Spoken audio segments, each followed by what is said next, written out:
Hello, hello! Aujourd'hui, on se retrouve pour une courte vidéo pour voir les options qu'on peut utiliser pour les bras uniquement dans la posture de l'aigle. Donc, cette posture de l'aigle, au niveau des bras, il est important de se poser la question qu'est-ce qu'on cherche à faire dans cette posture pour savoir comment adapter. Donc, juste pour être sûr qu'on parle tous de la même chose, la posture de l'aigle au niveau des bras, je passe un bras en dessous de l'autre et je ramène mes deux paumes de main ensemble. Donc, je suis ici, là de face, je vous la fais de profil juste pour bien voir. On est là, ok?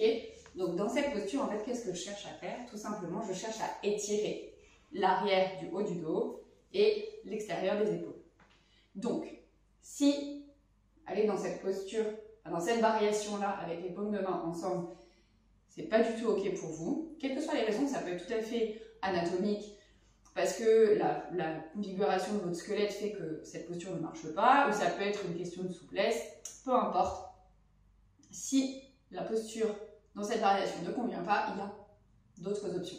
Donc, vu qu'on cherche à étirer l'arrière des bras, qu'est-ce qui va être important? Ça va être juste important de ramener les épaules vers soi devant. Donc, on peut peut-être même déjà juste faire ça.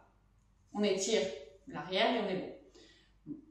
On peut aussi aller un tout petit peu plus loin en mettant une main sur l'épaule opposée et du coup en arrondissant, forçant un petit peu cette arrondi du haut du dos pour étirer les muscles qui sont en haut ici.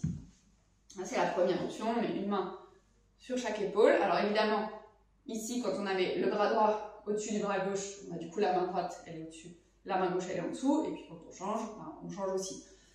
Ça ne change rien au fait que on fait la posture comme des deux côtés.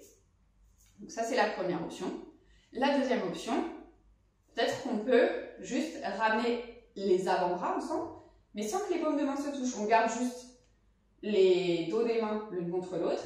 Et ici, on a exactement la même chose.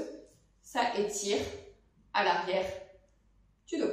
Et après, évidemment, si c'est ok, peut-être que les paumes de main viennent ensemble, mais clairement, avoir les paumes de main ensemble ici, c'est absolument pas un objectif de la posture et ça n'apportera pas plus de bénéfices que de faire ça. Le seul truc, c'est quand on commence à monter les coudes ici, déjà du coup on étire un peu plus à l'arrière, mais pareil, si c'est pas ok de monter les coudes, on les garde plus bas. Hop et hop. Ok, voilà, maintenant vous savez tout.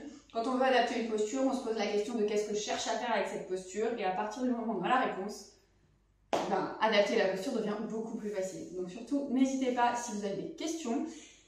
Et puis, par curiosité, vous faites quelle variation, vous, du coup, pour les bras au niveau de l'aigle? Vous êtes plutôt là, là, ou alors est-ce que vous avez carrément autre chose à me proposer? Dans ce cas-là, surtout, n'hésitez pas à le faire. En tous les cas, j'espère que ce petit format trucs et astuces vous aura plu, vous aura permis de peut-être un peu mieux comprendre ce qu'on cherche à faire, justement, avec cette posture de l'aigle au niveau du haut du corps. Et puis comme d'hab, si ça vous a plu, un petit pouce en l'air. N'hésitez pas à vous abonner non plus à la chaîne. On se retrouve ici tous les mardis et tous les jeudis. Donc je vous dis à très vite pour la suite.